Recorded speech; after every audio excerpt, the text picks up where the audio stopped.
South Jamaica, baby, they made me to be the greatest. Serving the deed of my creators, fresh off of my high haters. It's the king again, Magdalene, chauffeured, bragging and boasting. Yo, what up, y'all? It's your boy Dollars. It's another day, another dollar video. Welcome to the channel, and I'm going to be reacting to the top 10 most dangerous Hell's Angels in history. This should be a goodie. Without further ado, let's hop right into this.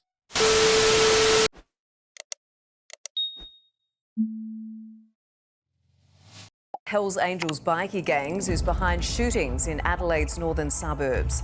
3 Hell's Angel members accused of that shooting on Sunday that injured 7 stood in front of a judge today. Hell's Angels clubhouse seizing gym equipment which could help crack the case. And now, months later, police say they have arrested several people tied to the Hell's Angels. The Hell's Angels are one of the world's most notorious outlaw motorcycle gangs. Founded in California in 1948, the Hell's Angels are known for violence, drug trafficking, and other criminal activities. In this video, we'll discuss the top 10 most dangerous members of the Hell's Angels and their impact on the history and culture of outlaw biker gangs. It's important to note that not all motorcycle clubs are involved in criminal activities, and that many people who ride motorcycles do so lawfully and responsibly. With that said, let's look closer at the Hell's Angels and their most dangerous members. Tell that to Jax Teller and 10, Sam Crow. George Weathern. George Weathern was a former member of the Hell's Angels Oakland chapter who became vice president of the chapter due to his friendship with President Sonny Barger. Despite leaving the club in 1970, Weathern remained in contact with many of its members. Weathern's involvement in crime began when 3 bodies were left on his property near Ukiah, California. It was believed that the club had purchased the property and put it under Weathern's name to use it as a burial ground for the bodies. 2 of the bodies were Hell's Angels prospecting members attempting a coup and were strangled after being given spiked coffee. Wow. Weathern was not believed to have been involved in the murders, but he had left the keys to the ranch with William Mitten, So to they whom had to he bury owed the a body. debt after allegedly shooting him while in a drugged state at a party in 1969. Police raided the ranch and found drugs, weapons, and bodies. Weathern was arrested along with his wife, and a search of the property continued for a week as police believed up to 12 more So bodies that was could be basically a buried Hell's there. Angel burial ground? Weathern then turned state witness Crazy. and received immunity in return for disclosing the location of the bodies on his ranch. He testified in court against Hell's Angels members allegedly involved in the murders. Weathern's life took a tragic turn when he stabbed pencils into his eyes in jail in 1972 while sharing a cell with his wife. He was placed in the Witness Protection Program with his wife and 2 children after testifying against the Hell's Angels. Weathern's current whereabouts are unknown. He has written a book titled Wayward Angel, the full story of the Hell's Angels, that So he was provides in witness insight into his protection and life he with still the writes a Hell's book? Angels, and finally turning state witness I and thought you were supposed to testifying lay low, against his bro. brothers while going into witness protection. Number 9. Alan Pissarro. Alan Pissarro was a member of the Hell's Angels Motorcycle Club who was involved in the slaying of Were you recently injured in a car accident? Look at this check for $160,000. Meredith Curly Hunter Jr. at the 1969 Altamont Free concert, where the Hell's Angels were hired to provide security. As the Angels became intoxicated that would've and the turned crowd out grew bad? restless, violence erupted, and numerous Hiring fights gang broke out. members for security. By the time the Rolling Stones took the stage in the early evening, the mood had taken a decidedly ugly turn, as numerous fights erupted between Angels and crowd members. Later, Hunter climbed on top of a speaker box and got into a scuffle with 2 Hell's Angels. One of the Angels punched Hunter and chased him back into the crowd, where 4 more Angels descended upon him. Hunter returned to the front of the stage, visibly upset, and drew a revolver from his jacket. Armed with a weapon, Pissarro ran at Hunter and stabbed him 5 times, taking his life while Hunter's girlfriend, Patty Bredehoft, stood nearby. Crazy. Pissarro was arrested and charged with murder for Hunter's death. Still, he was acquitted of self-defense after the jury viewed footage from the concert showing Hunter drawing a revolver and pointing it toward the stage or Yeah, in he the did air. bring that upon himself, Over you the know? years- It's crazy because usually they say don't bring a knife to a gunfight. He brought a gun to a knife fight in that situation. Dismissing the theory that a second Hell's Angel had taken part in the incident. The Rolling Stones stated that they were unaware that a slaying occurred during their set. In the Gimme Shelter documentary, Jagger notices the commotion in the crowd and threatens to end the performance until a stagehand pulls him aside and informs him about someone with a gun. The film then cuts to Jagger viewing raw footage of the incident for the first time. Mick Jagger commented on Hunter's death in a 1995 interview with Rolling Stone publisher Jan Wenner, expressing how awful it was to have had this experience and how awful it was for someone's life to have been taken. Shortly after Hunter's death, his mother, Altha Mae Anderson, requested that Altamont Raceway be turned into a public park to prevent any more wrongful deaths at Altamont. Alameda County officials later voted to allow the raceway to continue to host races, but barred future concerts there and restricted the number of attendees to 3,000. Alan Passaro drowned in Anderson Lake in southern Santa Clara County on March 29, 1985. He drowned? The police said the death is kind of suspicious, although foul play was never confirmed. Passaro was buried at Los Gatos Memorial Park in San Jose, California. Number 8, Paul Eischeid. Paul Merle Eischeid, a stockbroker by day, was also a Hells Angels motorcycle gang member. That's crazy. In October 2001, Eischeid, along with fellow Hells Angels Kevin J. Augustiniak and Michael Christopher Mesa Mike Kramer, was involved in the murder of Yvonne Garcia. A 44-year-old mother of 6, Garcia had verbally disrespected the club and its members while intoxicated during a party at the Hells Angels clubhouse in Mesa, Arizona. Killed a mom they loaded of her 6 into the trunk of a car and left her in the Arizona desert. Eischeid was arrested in 2003 on drug trafficking and racketeering charges, including counts of kidnapping and homicide stemming from the 2001 incident. That's wild, bro. After his arrest, the judge placed Eischeid on federal pretrial release with electronic monitoring because he had a small prior criminal history and was holding a steady job. However, he removed his monitoring bracelet while awaiting trial and fled the country. I knew that was going to happen. While on the run, Eischeid allegedly obtained a fake passport and a new identity. He even changed his appearance, putting on some weight, growing a goatee with the beard part down to his chest, and shaving his head. 15 years after initially fleeing the country, Eischeid was found in Buenos Aires in 2011, that dude was on a run for where 15 Argentinian years. authorities had imprisoned him. Wow. Eischeid fought his extradition to the United States for 7 years, seeking support in Argentina. However, his legal options were exhausted, and he is now being held in the Maricopa County Jail. That's kind of crazy. Number like 7, when you go on a Michelle run, Jing- how are you able to survive for 15 years? It's like, you must have had some money saved, obviously, but still, it's like you go into another country, you don't know anybody, or maybe you had contacts down there.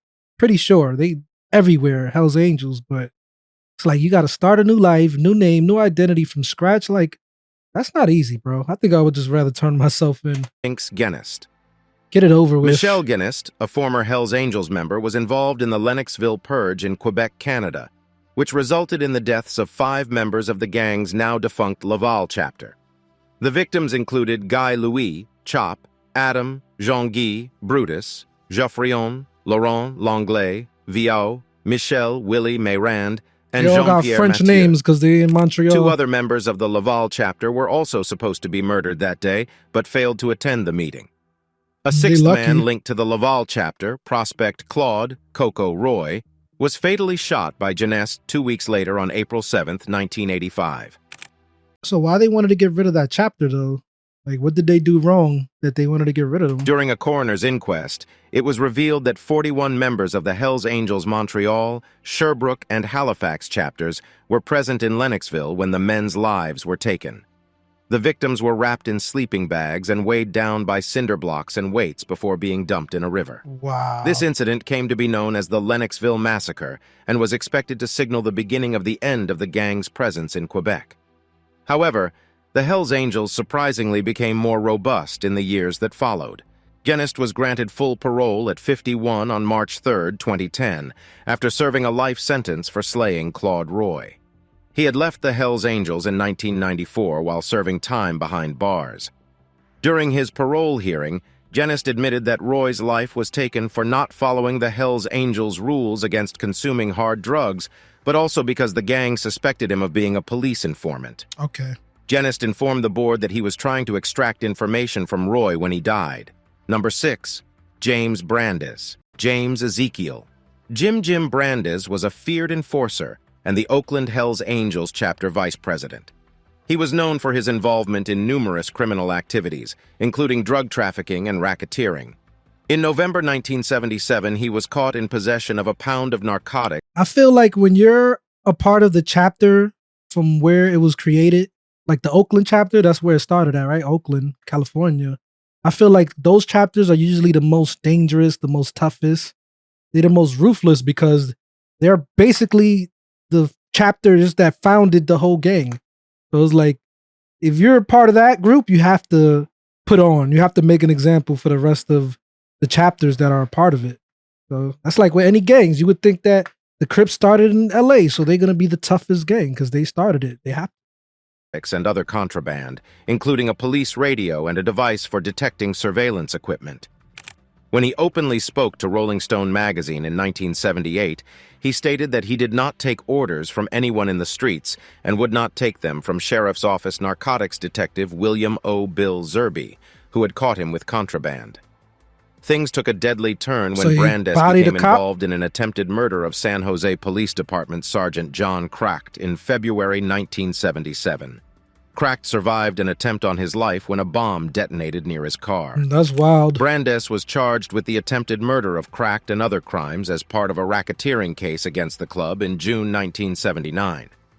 Brandes was also charged with the murder of fellow Hells Angel Ray Dale Stork Kefauver, who had been scheduled to testify for the prosecution in a Redwood City murder trial and was found in a ravine near Port Costa on June 16, 1974. They sure did a good job of protecting their witness, huh? He was also implicated in the murders of Hells Angels associate Alvin Lloyd Prater and his wife, Mary Ellen, who was discovered by the side of a road near Sunol on August 24, 1974, after being fatally shot 2 days earlier. Despite being implicated in 4 crimes, Brandes was never convicted. Wow. Brandes and Vallejo Hells Angels chapter member How you get accused of 4 crimes, especially one against a police officer, and you never was convicted of not one? Kenneth Owen were charged with the attempted murder of Zerby. Boy was good at his job, Ultimately, probably. Brandes took his life in prison in 1994, while Owen died on July 4, 2016. Number 5, He took his own life? Carroll. David McDonald Carroll, who was also known as Wolf, was a notorious... Wait a minute. They said he took his own life in prison, so that means I don't see that guy doing some shit like that. Something must have happened. Maybe, you know, the COs got word that he was involved in a police officer's death or some shit, or they just didn't like him. Like, I don't buy that he freaking took his life. Canadian outlaw, biker, and gangster who was a member of the elite Nomad chapter of the Hells Angels Motorcycle Club in Quebec. He was personally recruited by Maurice Mom Boucher and was placed in charge of drug dealing in the Laurentians. He became Boucher's most trusted hitman, participating in at least 15 murders. Damn. Carroll was present during the Lennoxville Massacre of 1985, in which 5 Hells Angels members' lives were taken. He was charged with first degree for his actions during the massacre, but was later acquitted in 1987. 2 other members of the Halifax chapter were also charged and acquitted. Before moving to Quebec, Carroll worked as a pimp in Halifax. And look, you look at his picture and you would think, this guy looks sweet, bro. He don't look intimidating. He don't look terrifying. Meanwhile, he got 15 bodies under his belt. That's why you can't always judge a book by its cover. The most quietest person, the one that you think is the most timid, you never know what they're capable of, so don't underestimate nobody, bro. Demanding 40% of all the earnings made by the local escorts. He was arrested with 7 other members of the Halifax chapter and charged with living off the avails of prostitution. Carroll and the other accused were imprisoned and sentenced to 1 year. That's a slap on the wrist. Carroll was again charged with first degree in connection with the death of a young man in Dartmouth who owed a drug debt to the Hells Angels. Once again, he was acquitted. He later moved to Quebec in 1990, where he settled in Morin Heights with his common-law wife and their son. In 2001, Carroll was charged with 13 counts of first degree as part of Operation Springtime. At the time, he was believed to be in Ixtapa, Mexico, and an extradition request was filed with the Mexican government. Carroll, however, disappeared along with another Hells Angels member, Andre Chouinard. The Canadian authorities believed Carroll had at least $1 million in a numbered bank account in Antigua. Carroll is believed to have fled to Brazil, a country that has no extradition treaty with Canada. He was rumored to have been seen in the West Indies between 2001 and 2009. So basically, your man is living his best life on vacation now. He went on a run to the south of the border, South America, where there's beautiful women, the beautiful weather. He probably got a nice tan right now, chilling. He got away with murder, literally, bro. Because I was just about to say, all these bodies he got, and he's always getting acquitted. But then, you know, I guess he felt like he wasn't going to get acquitted with the last one. And he said, fuck it, I'm going on a run. Bro went to Mexico, to Brazil, to now in the West Indies. Like, he might be in Jamaica now with dreads or something, bro. The Interpol notice on Carroll stated that the Hells Angels have chapters in more than 20 countries, and information suggests he definitely that Carroll could has get low. frequented a number of them, including Brazil, Mexico, Australia, New Zealand, South Africa, the United States, and countries in South America. He went on a world and tour? Europe. The last sighting of Carroll was reportedly in Australia in 2012. Number 4, Michel Langlois. It's crazy. Michel Langlois, also known as Sky, was born in 1946 and developed a passion for flying. He even purchased his own aircraft and obtained a pilot's license, which led to his nickname. In his early 20s, Langlois joined the Popeyes Motorcycle Club, Canada's largest French-speaking and second-largest outlaw motorcycle club behind the Satan's Choice Motorcycle Club. He quickly became a prominent member of the club, alongside President Yves Le Boss Buteau and hitman Yves Apache Trudeau. In 1977, the Hells Angels MC patched Let me find out he related to Justin, making it the first Canadian chapter for the Hells Angels. Langlois became a Hells Angels Montreal chapter member and eventually rose through the ranks, becoming the Canadian national president of the club. However, his tenure was subject to controversy. In 1985, Langlois was also involved in the Lennoxville massacre. Fearing arrest, Langlois fled the country for 2 years, ultimately returning to face charges and being convicted of being an accessory after the fact to murder. He received a 2-year prison sentence for his involvement. That don't make no sense. How can you be an accessory after the fact? Never heard of that one. Langlois was also involved in drug trafficking and was charged with importing and conspiring to import cocaine in 1998. He pleaded guilty to 3 different drug cases and received a 5-year prison sentence along with a $20,000 fine. In 2015, Langlois was charged as part of Operation Shark with taking part in a general conspiracy to commit murder linked to the Quebec Biker War. As a result of the operation, the Canadian government confiscated the land on which their original Montreal clubhouse was located. Number 3, Robert Chico Mora. In the late 1970s, the Hells Angels Motorcycle Club was looking to establish a foothold in Arizona, but they were met with resistance from other biker gangs in the area. That's when Robert Chico Mora stepped onto the scene. He came in He to was put the the leader of pressure the on Dirty them. Dozen motorcycle gang, and he saw an opportunity to align himself with the Hells Angels. Mora was known for his brutality, solidified by his manslaughter conviction in 1980 at 24. This crime and his involvement in other illegal activities resulted in his reputation as a dangerous criminal. During his time in prison, Mora honed his skills as a boxer and became a Golden Gloves champion. Wow. He left prison at 6'3" and almost 300 pounds And of he solid nice with them muscle, hands? intimidating those around him. His rap sheet included convictions for possession of narcotics, possession with intent to distribute, misconduct involving weapons, and a conviction for wearing body armor that was later reversed. In 1984, Mora and his Dirty Dozen gang were— I mean, with the size he was, and he was nice with his hands, yeah, you need to wear body armor, bro. Ain't nobody fighting you. Who's they try to fight you when you nice with your hands? You 6'3", 300 pounds? patched over to become part of the Hells Angels. The move was significant, as it gave the Hells Angels a strong foothold in Arizona and helped them establish a dominant presence in the state. In 1993, he was arrested and charged with the murder of a rival biker gang member. He was eventually convicted of the crime and sentenced to life in prison without the possibility of parole.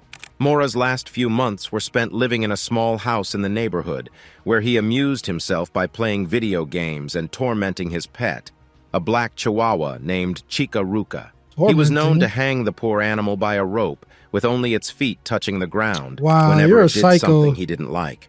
Mora and the Dirty Dozen were linked to a range of illegal activities, including— It's crazy how it's like people can be evil, right? And, you know, we don't think they're that evil when they hurt humans, but when they abuse animals, it's like, oh, you're the most wickedest most despicable person ever to live. You know what I'm saying? But meanwhile, he was doing crazy stuff to humans, people that are alive. But as soon as somebody hurts an animal, they're the worst person. Like aggravated assault, that's funny, right? meth distribution, counterfeiting, and even murder. His crimes and involvement in the gang ensured his reputation as a dangerous and violent individual. While he may have been friendly and playful with his chess partner, his criminal past and associations with the Dirty Dozen paint another picture of who he was.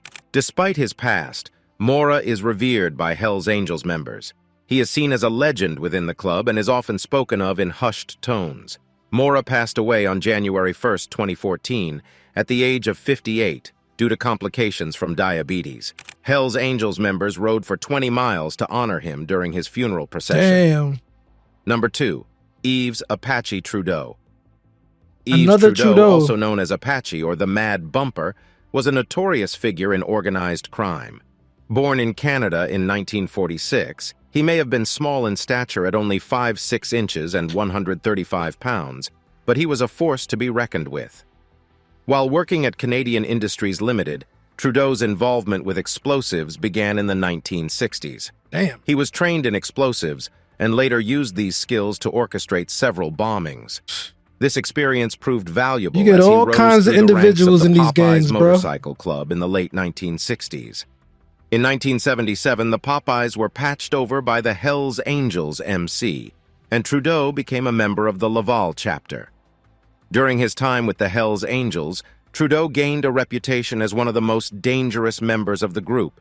He is widely regarded as the most prolific murderer in Hells Angels history, admitting to committing 43 murders between September 1973 and July 1985. 43, bro. The tally of 43 murders consisted of 29 with guns, 10 with bombs, 3 by physical assault, and 1 via strangulation. It's like, all right, if you're in a gang with somebody that's like that, right? At what point do you cross the line? Because sometimes these dudes kill for no reason. Sometimes they just kill because they love to do it. It's the thrill of it. They just bloodthirsty. So when you're with somebody, like, when do you be like, yo, bro, enough's enough? Like, you're just out of control. Like, you mean to tell me out of all those murders, some of them were unjustified? Not that murder is justified. I mean, you can argue that it is sometimes, right? But what I'm saying is, that's not the point. What I'm saying is, it's like with somebody that's like that, bro, that got so many bodies, after a while, you just look at them like they're just psychopaths, bro. If they're not doing it to further make more money or to further the gang and advance the gang, then I feel like this dude is just a loose cannon. Like, I don't know. Y'all let me know what y'all think about that. The northern part of the St. Lawrence River became unofficially known as the Hells Angels Graveyard due to the number of bodies dumped there over the years. Trudeau was involved in several high-profile murders, including the slaying of Robert Coate and Brian Powers. He also tracked down and took the life of Jeanne Desjardins, the grandmother of ex-Hells Angels member André Desjardins, who was attempting to help her son. He then went on to take the lives of both André Desjardins and his girlfriend Berthe Desjardins. Trudeau narrowly escaped death in a rehab facility during the Lennoxville massacre in 1985. He was expelled from the club while in rehab, but his troubles were far from over. See, he ended up getting expelled, and I feel like one of the reasons might have been he was just too, like, crazy. You're too unpredictable. Like, you're just bloodthirsty. Like, we can't have people like you. Sometimes when you got people like that, yeah, you have the wild card, but at the same time, he might do something that brings too much heat and attention to what y'all trying to do, make money. And then after a while, you got to cut ties, bro. Frustrated by cocaine addiction and his suspicion that his fellow gang members wanted him dead, he became a government informant after the Lennoxville massacre. Look at that. In exchange for cooperation, he received a lenient sentence life in prison, but eligible for parole after 7 years. Trudeau was granted parole in 1994 and given a new identity, Dennis Coate. However, he was arrested in a dude like that, he won't stay out of trouble, bro. He can't lay low. March 2004 for sexually Eventually, assaulting a he's young gonna have boy the urge and received 4 more years imprisonment. Oh. In 2007, Trudeau learned he had cancer and was transferred from Archambault Prison to a medical center, where he passed away in 2008. Despite the passage of time, he remains one of Canada's most notorious and prolific serial criminals. Number 1. Maurice Boucher. Maurice Mom Boucher is a Canadian criminal and former Hells Angels motorcycle club leader in Quebec. Born on June 21, 1953 in Quebec, Boucher had a troubled childhood and became involved in criminal activities early. He dropped out of school at 15 and turned to crime to support his drug habit, committing break-ins and armed robberies. He was first imprisoned in 1975 for an armed robbery and later arrested for a series of home invasions with his brother in 1978. In 1982, you got an he impressive joined the white resume right supremacist there. motorcycle gang, the SS, which later evolved into the Hells Angels. As a gang leader, he showed charisma and ability and became known for his violent tactics and involvement in the drug trade. He looks smart, too. It was May 1st, 1987, when Maurice Boucher became a notorious Hells Angels Montreal chapter member. He quickly made a name for himself within the gang, known for his cruelty and cunning. In 1995, Boucher formed a Nomads chapter of the Hells Angels, with the rumors circulating that he planned to corner the drug market throughout Quebec.